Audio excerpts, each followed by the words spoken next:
మన తండ్రి అయిన దేవుని నుండి ప్రభు అయిన యేసుక్రీస్తు నుండి కృపయు సమాధానం మీకు కలుగునుగాక. ఆమేన్. ప్రభునందు ప్రియమైన దేవుని కుటుంబములారా, ఈ విశేషమైన ఈ యొక్క దినమునందు త్రియేక దేవునికి వందనాలు, స్తుతులు, స్తోత్రాలు చెల్లిస్తూ మరి ఈ యొక్క పునరుద్ధాన పండుగ ఆరాధనలో కుటుంబాలుగా చేరిన మీ అందరికీ కూడా మన ప్రియ ప్రభువును, మన ప్రియమైన రక్షకుడు, మృత్యుంజయుడైన యేసుక్రీస్తు వారి నామములో నేను శుభములు తెలియచేస్తున్నాను. మన వాక్యంలోనికి వెళ్ళకముందు మనము దేవునికి స్తోత్రం చెప్పాలి, హల్లెలూయా చెప్పాలి.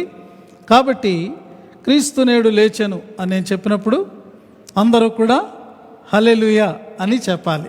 3 సార్లు నేను అంటాను, 3 సార్లు మీరు మీ ఇంట్లో నుండి బిగ్గరగా హల్లెలూయా అని చెప్పాలి. ఆ శబ్దము మీ ప్రక్కన ఇంటి వారు కూడా వినపడాలి. సిద్ధంగా ఉన్నారు కదా? క్రీస్తు నేడు లేచెను, హల్లెలూయా. క్రీస్తు సమాధి గెలిచి లేచెను, హల్లెలూయా. క్రీస్తు మృత్యుంజయుడై తిరిగి లేచెను, హల్లెలూయా. దేవునికి స్తోత్రం అండి. మీ అందరికి కూడా పునరుద్ధాన పండుగ శుభాకాంక్షలు నేను తెలియచేస్తూ ఉన్నాను. మరి W.C. రాబిన్సన్ అనేటటువంటి ఒక బైబిల్ పండితుడు యేసు ప్రభువారు వలన 2 అద్భుతాలు జరిగినాయి అని చెప్పాడు. ఎన్నో అద్భుతాలు జరిగినాయి. ఈయన చెప్పినటువంటి అద్భుతాలు ఈ రీతిగా ఉన్నాయి. మొట్టమొదటిది ఏంటంటే, కల్వరిపై శుక్రవారం ఒక అద్భుతం జరిగింది. అది యేసు ప్రభువారి యొక్క మరణం. రెండవది, తోటలో ఆదివారం మరొక అద్భుతం జరిగింది. అది పునరుద్ధానం. ఇప్పుడు మీకు ఒక అనుమానం లేకపోతే ఒక డౌట్ రావచ్చు. ఏమని అంటే, మరణం ఎలా అద్భుతమవుతుంది అనేటటువంటిది. మరి ఈ సమయంలో 2 వచనాలు మీ ముందుకు తీసుకొని రావాలని అనుకుంటున్నాను. లూకా సువార్త 23వ అధ్యాయం 46వ వచనంలో మరి ప్రభువారు శిలువ మీద చివరి మాట మాట్లాడిన తరువాత ఏం జరిగింది? ఈ రీతిగా వ్రాయబడి ఉంది, చూడండి. తండ్రి, నీ చేతికి నా ప్రాణమును గమనించి, తండ్రి నీ చేతికి నా ఆత్మను అప్పగించుకొనుచున్నాను అనెను. ఆయన ఇలాగు చెప్పి ప్రాణము విడిచెను. ఆ మాటను మీరు నోట్ చేసుకోండి. ప్రాణము పోలేదు, ప్రాణమును ఆయనే విడిచారు. ఇక యోహాను సువార్త 19వ అధ్యాయం 30వ వచనం చివరిలో ఏమని వ్రాయబడి ఉందంటే, తల వంచి ఆత్మను అప్పగించెను అని వ్రాయబడి ఉంది. కాబట్టి విడిచెను అన్న మాట, ఈ వచనంలో అప్పగించెను అనేటటువంటి ఈ యొక్క మాటలు క్రియాపదాలుగా వీటిని మనం గమనిస్తే ఇవి ఏమని అర్థమిస్తున్నాయంటే, యేసు ప్రభువారు సిలువలో ఎంత వెల చెల్లించాలో ఆ వెల చెల్లించిన తరువాత మరి ఆయన అద్భుతమైనటువంటి రీతిలో ఒక మిరాక్యులస్ వేలో ఆయన ఏం చేశారంటే, తన ప్రాణమును లేదా తన ఆత్మను తండ్రి చేతికి అప్పగించేశారు. ప్రియమైనటువంటి వారలారా, యోహాను సువార్త 10వ అధ్యాయం 17వ వచనంలో ప్రభువారు నాడు బోధలో ఒక మాట చెప్పారు. ఏమన్నారంటే, నేను దానిని మరలా తీసుకున్నట్లు నా ప్రాణమును పెట్టుచున్నాను అన్నారు. అలాగే 18వ వచనంలో మనం చూస్తే, ఎవడునో నా ప్రాణమును తీసుకొనడు, నా అంతట నేనే దానిని పెట్టుచున్నాను, దాని పెట్టుటకు నాకు అధికారము కలదు, దానిని తీసుకొనుటకును నాకు అధికారము కలదు అని చెప్పారు. కాబట్టి మరణం వచ్చింది కాబట్టి ఆయన చనిపోలేదండి, తానే ప్రాణమును విడిచారు. అలాగే అసంకల్పితంగా ఆయన ప్రాణం ఆయనను విడిపోలేదండి, ఆయనే సంకల్ప ప్రకారము తన ఆత్మను అప్పగించారు. కాబట్టి దీనిని గురించి మరి రాబిన్సన్ ఏమంటారంటే, ఈ రీతిగా అన్నారు, because he has the power to dismiss his spirit of his own volition. దాని అర్థం ఏంటంటే, యేసు ప్రభువారు సంకల్ప ప్రకారంగా తనకు తానే తన ఆత్మను ఆయన అప్పగించుకున్నారు. మరి ఇది అద్భుతం కాదంటారా? ఇది మహా అద్భుతమైనటువంటి విషయం. ఇక రెండవది, ఈరోజు మనము ఆచరించుకునేటటువంటి పునరుద్ధానము, the resurrection of our Lord Jesus Christ.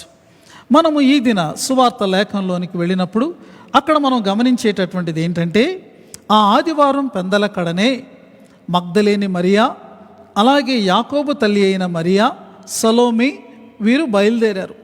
Mark సువార్త ప్రకారంగా మరి ఈ సంవత్సరం మార్కు సువార్త మనకి ఇవ్వబడింది. మరి చరిత్ర ప్రకారంగా మనం చూస్తే సువార్తలన్నిటిలో మొట్టమొదటిగా వ్రాయబడినటువంటి సువార్త మార్కు సువార్త. బైబిల్ చరిత్రకారులు ఏమంటున్నారంటే, యేసు ప్రభువారు 33.5 సంవత్సరాలు పరిచర్య చేసి ఆయన ఆరోహణమైన తర్వాత 37వ సంవత్సరంలోగానే ఈ సువార్త వ్రాయబడి ఉంది. కాబట్టి this is the early document. కాబట్టి యేసు ప్రభు వారి యొక్క పునరుద్ధానాన్ని గురించి ఆయన ఆరోహణమైనటువంటి 3-4 సంవత్సరాల్లోనే మార్కు రాశాడు. ఆ కాలంలో ఎవరు ఈ సత్యాన్ని మరి ప్రతిఘటించలేదు, ఎవరు ఈ సత్యాన్ని కాదు అని చెప్పలేదు. అంత మరి ఖచ్చితమైనటువంటి సత్యముగా పునరుద్ధానం ఉన్నది అని మనం అర్థం చేసుకుంటున్నాము. కాబట్టి సువార్తికుడు వ్రాసినట్లుగా ఈ స్త్రీలు సమాధి ఎద్దుకు బయలుదేరారు.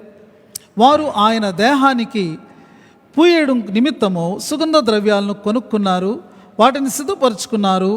మరి వాటిని పట్టుకొని వారు సమాధి యొద్దకు బయలుదేరారు. ప్రియమైనటువంటి వార్లారా, అయితే వారు సమాధి యొద్దకు వచ్చేటప్పటికీ వారు దేనిని ఎదుర్కొన్నారు అంటే, ఎ సిరీస్ ఆఫ్ సర్ప్రైజెస్. ఊహించినటువంటి ఆశ్చర్యమైనటువంటి సంగతుల యొక్క పరంపరను వాళ్ళు ఎదుర్కొన్నారు. ఈ యొక్క పండుగ రోజున ఒక 5 ఆశ్చర్యకరమైన లేకపోతే అనూహ్యమైనటువంటి వారు ఎదుర్కొన్నటువంటి సంఘటనలు మీ ముందుకు తీసుకొని రావాలని నేను ఆశిస్తూ ఉన్నాను. మొట్టమొదటిది ఏమిటి అంటే, అన్ఎక్స్పెక్టెడ్ డిస్కవరీ. వారు ఊహించనటువంటి, అసలు ఎప్పుడూ కూడా తలంచినటువంటి, మదిలో కూడా మెదలనటువంటి ఒక సంగతిని వాళ్ళు కనుక్కున్నారు. చూడండి, మార్కు సువార్త 16వ అధ్యాయం 4వ వచనంలో ఈ మాట వ్రాయబడి ఉంది. వారు వచ్చి కన్నులెత్తి చూడగా రాయి పొర్లింపబడి ఉండట చూచిరి. ఆ రాయి ఎంతో పెద్దది. గమనించారా? సమాధి యొద్దకు వారు ప్రయాణం ప్రారంభించిందని మొదలుకొని సమాధిని చేరుకునే వరకు కూడా ఒకటే టాపిక్ వాళ్ళకుంది, ఒకటే సందేహం వాళ్ళకుంది. అదేంటంటే, సమాధికి అడ్డంగా ఉన్నటువంటి పెద్ద రాయిని ఎవరు తొలగిస్తారు అనేటటువంటిది. ప్రియులారా, ఈ యొక్క సంఘటనకు ముందటి రోజున యూదులు పిలాతు దగ్గరికి వెళ్ళారు. వారు ఒక విన్నపాన్ని విన్నవించుకున్నారు. అదేంటంటే, సమాధికి కావలి పెట్టాలి. ఎందుకంటే యేసు 3వ రోజున లేస్తానని చెప్పాడు. ఒకవేళ ఆయన శిష్యులు ఆ దేహాన్ని ఎత్తుకొని వెళ్ళిపోయి ఇదిగో ఆయన లేచాడని అబద్ధాన్ని ప్రచారం చేస్తారేమో, అలా జరగకుండానట్లు కావలి నియమించాలి అని చెప్పారు. పిలాతు దానికి ఒప్పుకున్నాడు. కాబట్టి యూదుల విన్నపం ప్రకారంగా సమాధికి కట్టుదిట్టమైనటువంటి భద్రత ఏర్పాటు చేయబడింది. ప్రపంచంలోనే టాప్ సెక్యూరిటీ, రోమన్ సెక్యూరిటీ. మరి ఆ యొక్క రోమా సైనికులు అక్కడ మరి నియమించబడ్డారు. ఇది ఒక దుర్భేద్యమైనటువంటి కావలి. ఎవరు కూడా దీనిని మరి ఛేదించుకొని లోపలికి వెళ్ళడం అనేటటువంటిది జరగదు. అంతేకాకుండా దానికి అడ్డంగా పెట్టబడినటువంటి సమాధికి ఆ యొక్క ద్వారానికి రాయికి రోమన్ సీల్ వేయబడింది. ఎవరునూ కూడా దీనిని పగలగొట్టుకుని లోపల ప్రవేశించడానికి సాహసించలేరు. అది ఎన్నటికీ కూడా సాధ్యము కాదు. ప్రియమైనటువంటి వార్లారా, ఇదంతా కూడా మంచికే. యేసు సమాధి చేయబడలేదు అని చెప్పడానికి ఎవరికీ అవకాశం లేదు. యేసు సమాధి చేయబడ్డారు అనేటటువంటిది నిర్వివాదాంశమైనటువంటి ఒక ఖచ్చితమైనటువంటి అంశం. ఆయన యొక్క దేహము మరి ప్రపంచ స్థాయి భద్రతా సిబ్బంది యొక్క పర్యవేక్షణలో సురక్షితముగా ఆ సమాధిలో ఉన్నది అనేటటువంటిది ఖచ్చితమైనటువంటి విషయం. కానీ ప్రియమైన వార్లారా, ఈ ఉదయకాలము ఈ స్త్రీలు సమాధి చేరినప్పుడు వారు కనుగొన్నటువంటిది ఏంటి? What was the discovery? The stone was already rolled away. అక్కడ అడ్డముగా, సమాధికి అడ్డముగా ఉన్నటువంటి ఆ యొక్క రాయి దొర్లింపబడి ఉన్నది. రెండవది ఏంటంటే, ద టూమ్ ఈజ్ ఎంప్టీ. ఆ యొక్క సమాధి ఖాళీగా ఉన్నది. What a great discovery it was. అది ఎంత అద్భుతమైనటువంటి మరి విషయమో కదండి. ఈ యొక్క స్త్రీలు they were the first discoverers of the empty tomb. ఈ స్త్రీలకు ఇవ్వబడినటువంటి ఆధిక్యత ఏంటంటే తొలిసారిగా ఖాళీ సమాధిని చూచినటువంటి ఆధిక్యత వారికి కలిగింది. ప్రియమైనటువంటి వారులారా, ఈ ఉదయకాలం వాస్తవంగా మనందరము కూడా సమాధుల తోటకు వెళ్ళి మన ప్రియులను దర్శించుకోవలసినటువంటి వారముగా ఉంటూ ఉన్నాము. కానీ ఈ కరోనా వైరస్ వల్ల, దానివల్ల మరి ఏర్పాటు చేయబడినటువంటి లాక్డౌన్ వల్ల మనం అక్కడికి వెళ్ళలేకపోతున్నాము. ఎలాంటి పరిస్థితి అంటే కనీసం మనం ప్రేమించిన వారి సమాధి మీద ఒక పువ్వు పెట్టడానికి కూడా ప్రస్తుతం మనకు ఛాన్స్ లేనటువంటి పరిస్థితి మనకున్నది. ఇలా ఊహించండి, ఒకవేళ అలాంటి అవకాశం వస్తే మనం సమాధుల తోటకి వెళ్ళాము. సమాధుల తోటకి వెళ్ళేటప్పటికీ మన ప్రియమైనటువంటి వారి యొక్క సమాధి తెరవబడి ఉంది, ఖాళీగా ఉందనుకోండి. అప్పుడు ఆ యొక్క ఫీలింగ్ ఎలా ఉంటుంది, ఎంత సర్ప్రైజింగ్గా అది ఉంటుంది. అలాగే సమాధుల తోట అంతా కూడా దేవుని బిడ్డలు భద్రపరచబడినటువంటి ఆ యొక్క సమాధులన్నీ కూడా ఖాళీగా, సమాధుల తోటంతా కూడా నీట్గా క్లీన్గా కనపడింది అనుకోండి, అది ఎలా ఉంటుంది ఆలోచించండి. ప్రియమైనటువంటి వారు, అద్భుతమైనటువంటి విషయం. ఒకవేళ మీరు ప్రేమించినటువంటి మీ ప్రియులు వారు అక్కడ సమాధిలో లేరు, కానీ సడన్గా వారు మీకు ఎదురు పడితే మీరు వారికి ఏ గిఫ్ట్ని అందిస్తారు? సమాధి మీద పెట్టడానికి తీసుకుని వచ్చినటువంటి పువ్వును మీరు వారికి అందించగలరా? అది బాగుంటుందా? లేకపోతే సమాధి మీద అలంకరించడానికి తీసుకుని వచ్చినటువంటి ఆ యొక్క పూల దండను వారి యొక్క మెడలో వేస్తారా? బాగోదు కదా. లేకపోతే సమాధి మీద వెలిగించడానికి తీసుకొచ్చినటువంటి కొవ్వొత్తులను వారి ముందు పెట్టి వెలిగిస్తారా? అది కూడా అసలు బాగోదు కదా. లేకపోతే వారి యొక్క సమాధి అంతా చక్కటి సువాసనలు రావాలని మీరు తీసుకుని వెళ్ళినటువంటి పెర్ఫ్యూమ్ని వారి యొక్క శరీరం మీద కానీ వస్త్రాల మీద కానీ మీరు కొడతారా? అది కూడా బాగోదు కదా.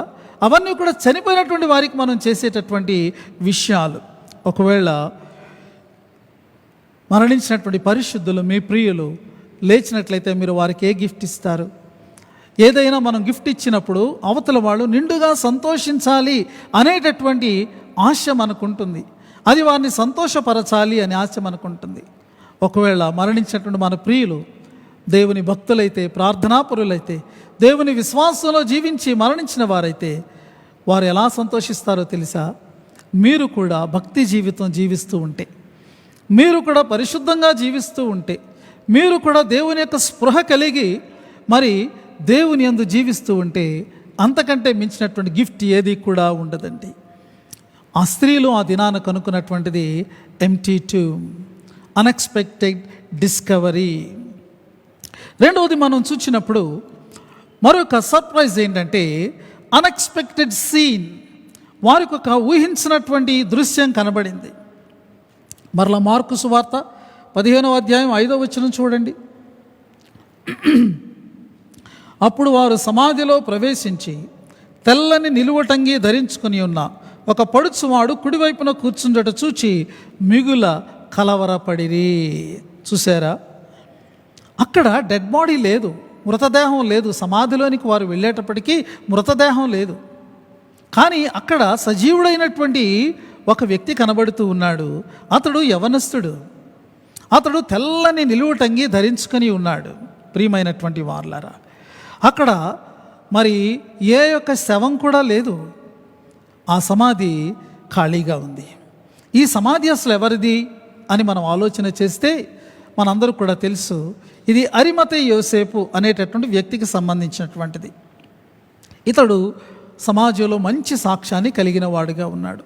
ఇతడు మిక్కిలి ధనవంతుడు అయినను కూడా ఇతడు నీతిమంతుడని, సజ్జనుడని, దేవుని రాజ్యం కొరకు ఎదురు చూస్తున్న వాడని ఇతని గురించి సాక్ష్యం ఇవ్వబడింది. అంతేకాదండి, అతడు పట్టణంలో ముఖ్య సభ్యుడిగా, సన్హెడ్రిన్ సభలో ఒక సభ్యుడిగా కూడా ఉన్నాడు. అయితే ఇతడు యేసు ప్రభువారికి రహస్య శిష్యుడిగా ఉన్నాడు. ఇతడు తన కొరకు బండలో ఒక సమాధిని తొలిపించుకున్నాడు. అది క్రొత్త సమాధిగా ఉంటూ ఉన్నది. అరిమతయి యోసేపు గురించి సరదాగా ఒక నానుడి ఈ రీతిగా ఉంది.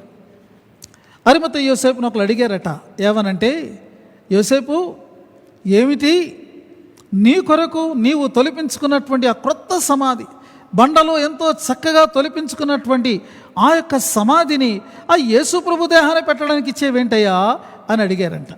అప్పుడు అరిమతయి యోసేపు ఈ రీతిగా జవాబిచ్చాడంట. ఏమనుకుంటున్నారు?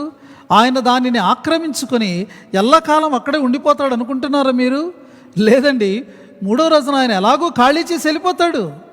మళ్ళీ అది నా కోసం ఖాళీ అయిపోతుంది, కాబట్టి నాకేమీ చింత లేదని చెప్పాడట. ఎంత ఆశ్చర్యకరమైనటువంటి విషయం కదండి. యేసు ఎలాగూ ఆయన దానిని ఖాళీ చేసేవాడుగానే ఉన్నాడు. ఒక భక్తుడు ఈ రీతిగా సెలవిచ్చాడు. ఏమన్నాడంటే, Jesus spoiled every funeral that he attended, even including his own అని అన్నాడు. యేసు ప్రభు హాజరైనటువంటి ప్రతి సమాధి కార్యక్రమాన్ని, ఆయన దర్శించిన సమాధిని ఆయన స్పాయిల్ చేసేసాడంట. అక్కడ ఉన్న దానంతటిని కూడా ఆయన నిర్వీర్యం చేసేసాడట. చివరికి తన విషయంలో కూడా అని ఓ భక్తుడు చెప్తున్నాడు. నిజమే కదా, యాయీరు కుమార్తె చనిపోయింది, రోదించడం మొదలుపెట్టారు. రోదన బృందం వచ్చారు. ఆమె యొక్క మృతదేహము లోపలి గదిలో ఉంది. యేసుప్రభు వారు వెళ్ళారు, చిన్నదానాలే అన్నారు. అక్కడ ఆ యొక్క కార్యక్రమం అంతా కూడా, రోదనంతా నిర్వీర్యమైపోయింది. ఆ యొక్క మరణ వాతావరణం అంతా విచ్ఛిన్నమైపోయింది. అక్కడ ఆమె లేచి కూర్చుంది. నాయిను గ్రామంలో విధవరాలి కుమారుడు ఆల్రెడీ సమాధుల తోటకు మోయబడుతూ ఉన్నాడు. మధ్యలో యేసు ప్రభువారు ఆ బృందాన్ని కలుసుకున్నారు. ప్రభువారు పాడిని ముట్టి చిన్నవాడా లే అనగానే ఇదిగో ఆ యొక్క ప్రొసెషన్ అంతా మరలా యూటర్న్ తీసుకున్నారు. మరలా వాళ్ళు వెనక్కి వెళ్తున్నారు. ఆ యొక్క శ్మశానానికి వాళ్ళు వెళ్ళే అవసరత వారికి ఏర్పడలేదు. ఎందుకంటే పాడి మీద సమముగా పడి ఉన్నటువంటి చిన్నవానిలోనికి జీవం ప్రవేశించి వెంటనే తిరిగి లేచి కూర్చున్నాడు. పాడి మీద నుంచి దిగి నడుచుకుని ఇంటికి వెళుతూ ఉన్నాడు. ఎంత అద్భుతమైనటువంటి విషయం. బేతనియ లాజరు మరణించి 4 రోజులైంది. గ్రామమంతా శోక సముద్రంలో మునిగిపోయింది. అక్క చెల్లెండ్రైతే వారు ఇంకా దుఃఖంలో నుండి తేరుకోలేదు. కానీ యేసు ప్రభు వారు అక్కడికి వచ్చారు, సమాధి దగ్గరికి వెళ్ళారు. ఆయన లాజరును బయటికి పిలిచారు. ఒక స్నేహితుడిని ఇంట్లోంచి బయటికి పిలుస్తున్నట్లుగా లాజరు బయటికి రా అన్నారంతే. లాజరు బయటికి రావడం జరిగింది. He spoil every funeral that he attended. ఇప్పుడు యేసు ప్రభు సమాధిలో నుండి బయటికి వచ్చి ఇదిగో తన సమాధిని కూడా ఆయన నిర్వీర్యము చేసేశారు. ఎంత అద్భుతమైనటువంటి విషయం. ప్రియమైనటువంటి వార్లారా, ఈ స్త్రీలు ఇక్కడ అన్ఎక్స్పెక్టెడ్ సీన్ చూస్తున్నారు. తమ ప్రభుని యొక్క మృతదేహం అక్కడ లేదు. అది శవంలాగా ఏదో దీనమైనటువంటి అవస్థలో పడిలేదు. వీరు పూసేటటువంటి సుగంధ ద్రవ్యాల కోసం అది అక్కడ వేచి ఉండలేదండి. కానీ అక్కడ వారికి కోసము సాక్ష్యం చెప్పడానికి స్వయంగా పరలోకము నుండి పంపబడినటువంటి సాక్ష్యం అక్కడ ఉన్నది. పరలోకం నుండి ఇదిగో యొక్క వార్తాహరుడు దిగి వచ్చాడు. పరలోకం నుండి దేవుని యొక్క సైన్యములో ఉన్నటువంటి సైనికుడు ఇదిగో ఆ యొక్క సందేశమును తీసుకొని వీరి కొరకు ఎదురు చూస్తున్నాడు. స్త్రీలు సమాధి దగ్గరికి వెళ్ళేటప్పటికీ ఒక్క రోమా సైనికుడు కూడా లేడండి. ఎవరు కూడా లేరు అక్కడ. అక్కడంతా కూడా ఒక మౌనమైనటువంటి ప్రశాంతమైనటువంటి పవిత్రమైనటువంటి వాతావరణం ఉంది. ఎందుకంటే ఆ లోపల ఉన్నటువంటి వాడు స్వయముగా దేవుని యొక్క దూత. ఇదిగో వీరి కొరకే వేచి ఉన్నాడు. తమ జీవితంలో మొట్టమొదటిసారిగా దేవుని దూతను వాళ్ళు చూస్తున్నారు. దేవుని దూత యొక్క స్వరాన్ని వాళ్ళు వింటూ ఉన్నారు. ఆ దేవుని దూత యొక్క ప్రసన్నతలో ఆ యొక్క సమాధిలో ఉన్నటువంటి ఒక చక్కని మంచి పరలోకపు వాతావరణాన్ని వాళ్ళు చూస్తున్నారు. ఆ పునరుద్ధానపు నిరూపణలను ఈ దూత వారికి అందిస్తూ ఉన్నాడు. What a tremendous scene it was. ప్రియమైనటువంటి వార్లరా, మూడవది మనం గమనించినప్పుడు ఈ యొక్క ఆశ్చర్య సంగతుల పరంపరలో మూడవది ఏంటంటే అన్ఎక్స్పెక్టెడ్ మెసేజ్, అనూహ్యమైనటువంటి సందేశం. ఈ యొక్క సందేశాన్ని మనము 6వ వచనంలో చూడొచ్చు. మార్కు సువార్త 16:6. అందుకతడు, కలవరపడకుడి, సిలువ వేయబడిన నజరేయుడు యేసును మీరు వెదకుచున్నారు. ఆయన లేచి ఉన్నాడు, ఆయన ఇక్కడ లేడు, వారు ఆయనను ఉంచిన స్థలమును చూడుడి. ఇలాంటి వార్త వింటామని వారు ఎన్నడూ అనుకోలేదండి. అన్బిలీవబుల్ మెసేజ్, ఊహింప సఖ్యమ కాని, నమ్మ సఖ్యమ కానటువంటి సందేశం. పీటర్ లాసన్ అనేటటువంటి ఒక భక్తుడు ఒక చక్కని కొటేషన్ చెప్పాడు. ఆయన ఏమన్నాడంటే, the life of Jesus can be bracketed by 2 impossibilities. One is virgin womb and the second is the empty tomb అని అన్నాడు. అని దాని వివరణ ఈ రీతిగా ఇచ్చాడు. Jesus entered our world through a door marked no entrance and Jesus left through a door marked no exit. Peter Lawson అనేటటువంటి భక్తుడు చెప్తున్నటువంటి మాట ఏంటంటే, యేసు ప్రభు జీవితాన్ని 2 అసాధ్యాల మధ్య మనము మరి వివరించి చెప్పొచ్చు అని అన్నాడు. ఒకటేంటంటే కన్య యొక్క గర్భం, రెండవది ఖాళీ సమాధి.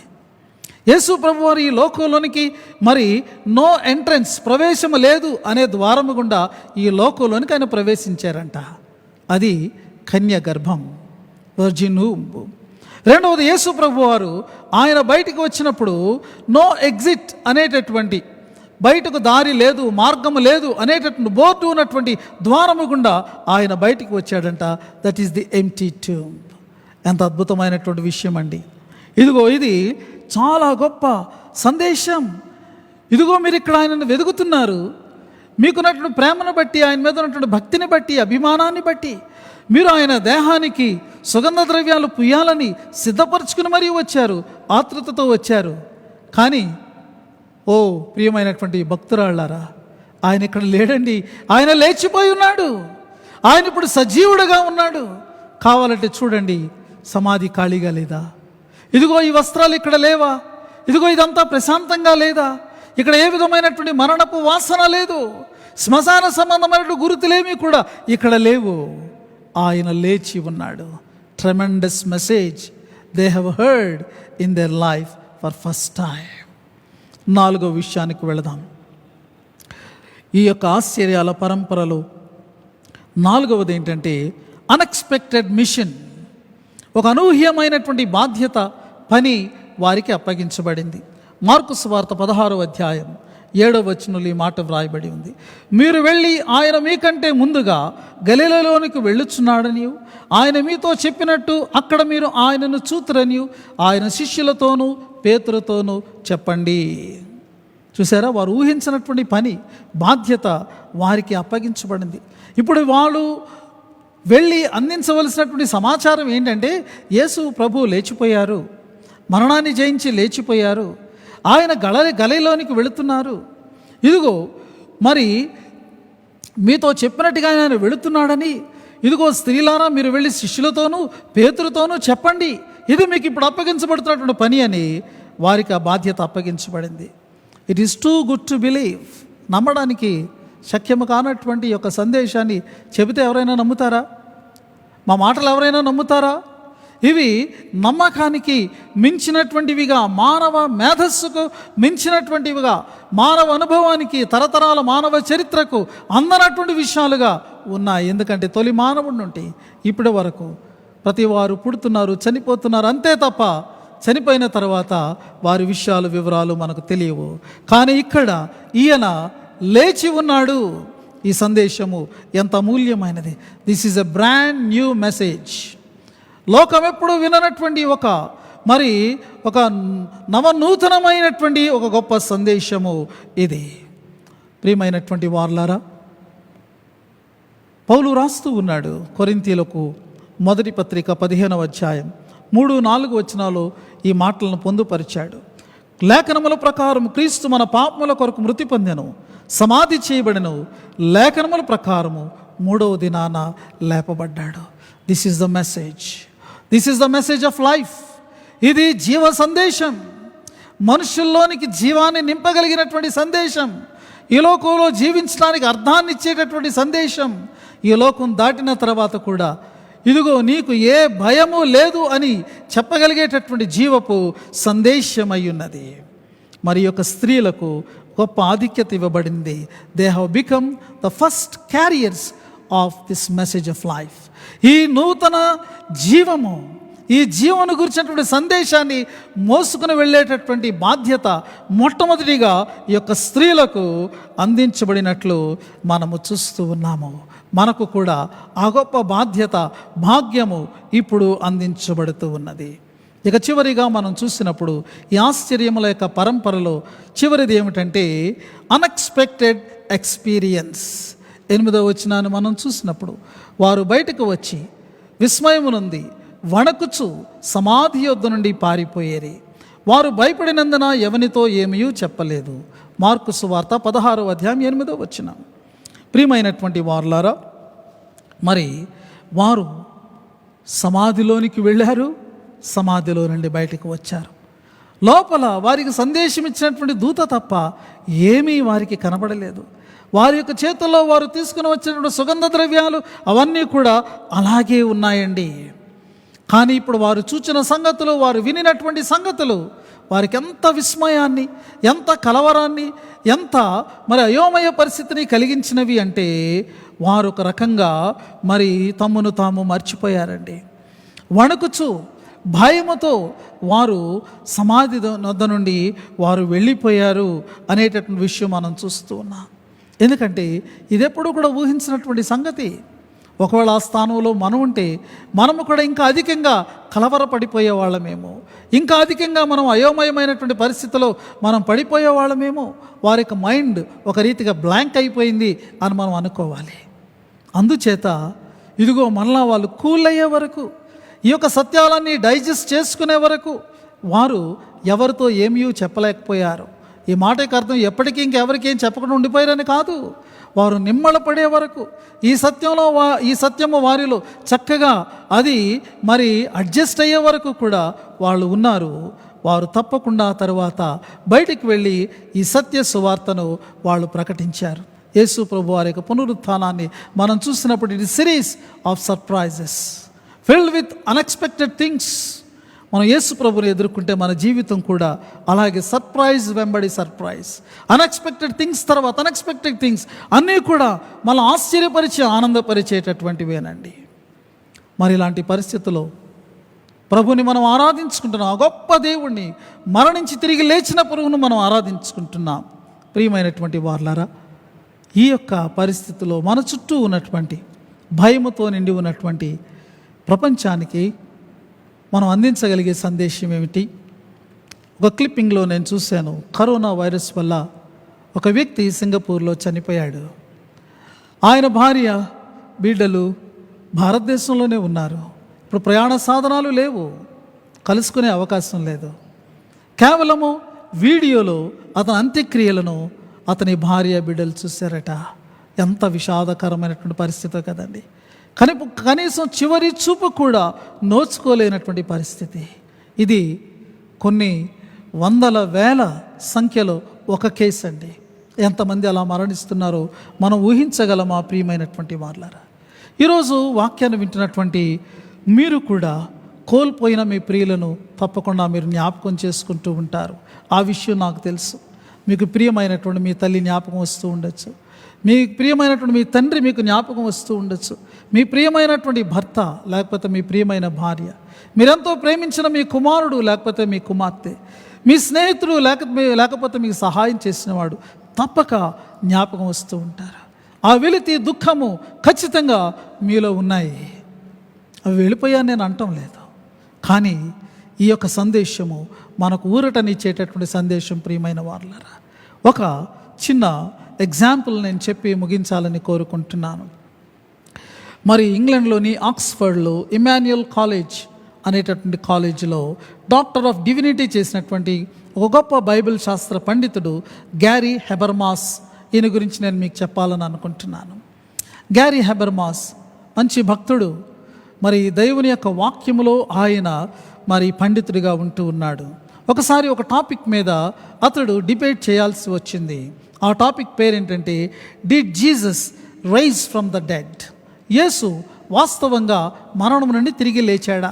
ఎవరితో డిబేట్ చేస్తున్నాడు ఇతను అంటే, నాడు ప్రపంచంలో ప్రసిద్ధిగాంచినటువంటి మరి ఈ యొక్క హేతువాది, ఎథీస్ట్, దేవుడు లేడని చెప్పేటటువంటి వాడు, తత్వవేత్త అయినటువంటి యాంటోనీ ఫ్లూ అనేటటువంటి వ్యక్తితోటి ఇతడు మరి డిబేట్ చేయడానికి పిలువబడ్డాడు.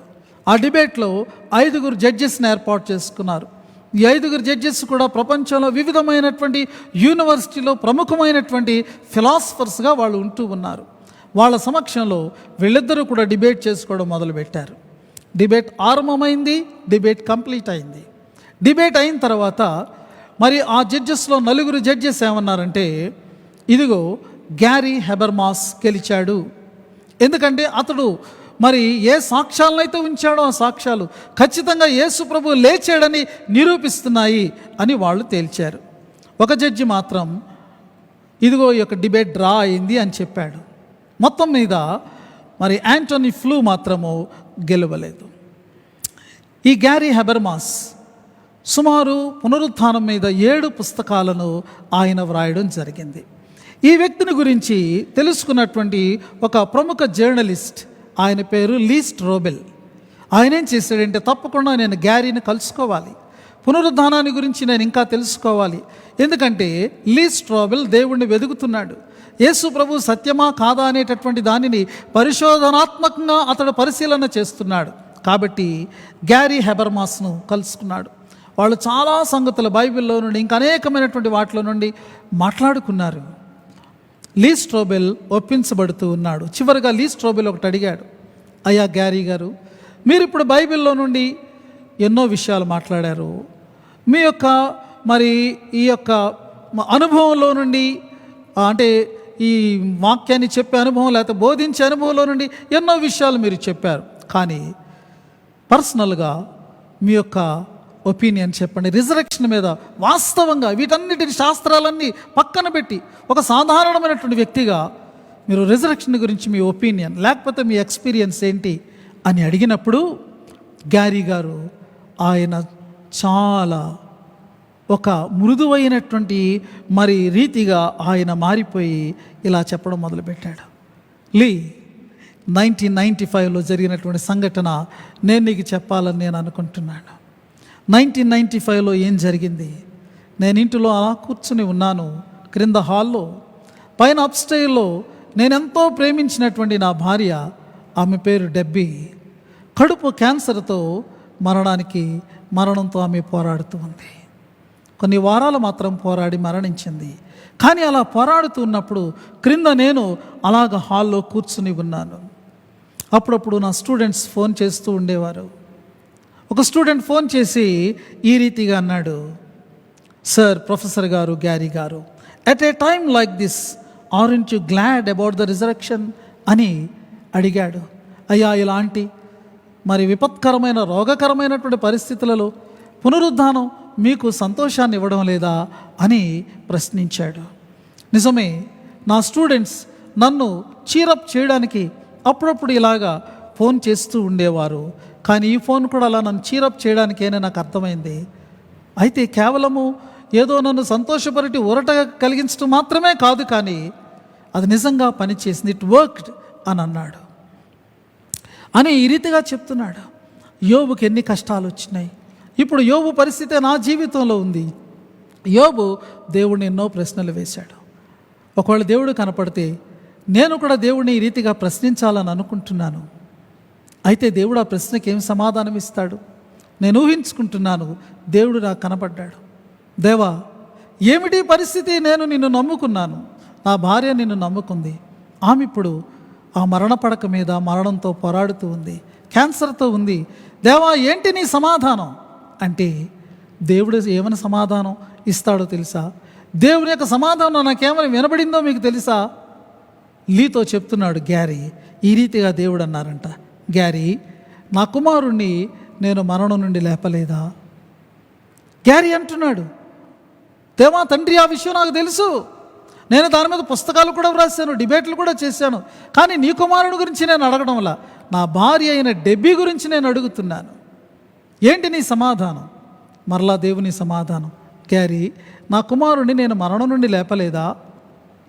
ఇంకా తనలో ఉన్నటువంటి ప్రశ్నలు, తనలో ఉన్నటువంటి ఇదిగో దేవుని మీద ఉన్నటువంటి భావాలన్నింటినీ కూడా దేవుని ముందు పెడుతూ ఉంటే ప్రతిదానికి కూడా దేవుని నుండి మరలా రిపీటెడ్గా అదే సమాధానం వస్తున్నది, గ్యారీ, నా కుమారుని నేను మరణం నుండి లేపలేదా? నేను ఆలోచించడం మొదలుపెట్టాను. నా ప్రశ్నలు చాలా డిఫరెంట్గా ఉన్నాయి, కానీ దేవుని ఆన్సర్ ఒకటే ఉంది. అప్పుడు నాకు పాయింట్ నేను క్యాచ్ చేయగలిగాను. దాని అర్థం ఏంటంటే, నా కుమారుణ్ణి నేను గనక లేపగలిగినట్టయితే నేను నీ భార్య అయినటువంటి డెబ్బీని లేపలేనా? దేవుడు ఆ పాయింట్ నేను క్యాచ్ చేయాలని మాట్లాడుతూ ఉన్నారు. నాకు ఆ పాయింట్ నాకు క్యాచ్ అయింది. నేను దాన్ని రియలైజ్ చేశాను. ఏమిటంటే, ఇదిగో పునరుద్ధానం ఉంటే వాస్తవంగా పరలోకం కూడా ఉన్నది. యేసుక్రీస్తు లేస్తే నా భార్య అయిన డెబ్బీ కూడా మరణిస్తే లేస్తుంది. నేను కూడా ఏదో ఒక రోజున మరణిస్తే నేను కూడా లేస్తాను. అప్పుడు నేను ఆ ఇద్దరినీ చూస్తాను. ఎవరిని? ఒకటి యేసు ప్రభువుని, రెండవది నేను ప్రేమించిన భార్య అయినటువంటి డెబ్బీని. ప్రియమైనటువంటి వార్లారా, ఇదిగో ఇదే మనకు కూడా సందేశం, ఇదే మనకు కూడా నిరీక్షణ. మనము కూడా ఇదిగో మన ప్రభువును మనం చూస్తాము, మనం ప్రేమించినటువంటి మన ప్రియులను కూడా మనము చూస్తాము. ఈ పునరుద్ధాన పండుగ దినాన ఈ యొక్క నిరీక్షణతో మనం నింపబడాలి. లోకమంతా భయాందోళనతో నింపబడి ఉన్నది. ప్రియమైన వార్లరా, వారికి ఎవరు నిరీక్షణ ఇవ్వగలరు? ఎవరు వారికి ఊరట కలిగించే సందేశాన్ని ఇవ్వగలరు? ఇది ఒక కథ కాదు, ఏదో పైన వారిని ఒప్పింప చేయడానికి, వారి కన్నీరు త్రోవడానికి చెప్తున్నటువంటి మాయ మాటలు కాదు. వాస్తవంగా యేసు ప్రభు మరణాన్ని గెలిచి తిరిగి లేచాడు కాబట్టి మనం వారికి సత్యమైనటువంటి ఆశను అందిస్తున్నాము, వాస్తవికమైనటువంటి నిరీక్షణను మనం వారికి అందిస్తూ ఉన్నాము. ప్రియమైనటువంటి వాళ్ళారా, కాబట్టి ఈ సందేశంతో లోకంలోనికి మనం వెళదాం. దేవుడు మిమ్మల్ని అందరినీ దీవించి ఆశీర్వదించునుగాక. ఆమేన్. సమస్త జ్ఞానానికి మించిన దేవుని సమాధానము యేసుక్రీస్తు వలన మీ హృదయములకును మీ తలంపులకును కావలియుండునుగాక.